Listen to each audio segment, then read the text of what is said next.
ท่ามกลางความเงียบสงบของพื้นป่ายังมีความงามที่ซ่อนตัวอยู่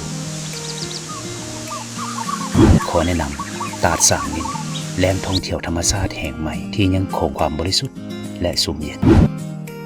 สัมผัสกับอากาศที่บริสุทธิ์เสียงจากธรรมชาติและสายน้ำที่ใสเย็นบ่ว่าท่านจะเป็นสายผจญภัยหรือมักการพักผ่อนแบบสงบที่นี่คือคำตอบที่ท่านตามหาตาดสร้างนินอุทยานแห่งใหม่ที่เราท้าให้ท่านมาสัมผัสด้วยตัวเอง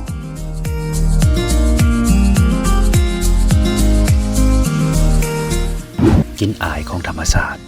ผสานกับรอยยิ้มที่จริงใจของผู้คนที่นี่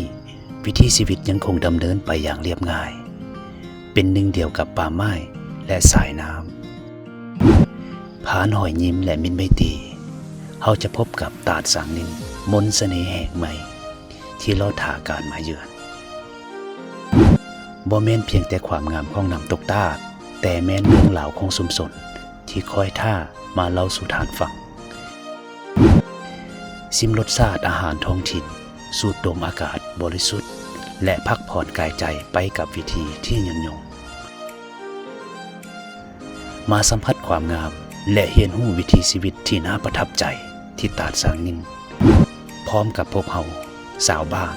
มอนสวรรค์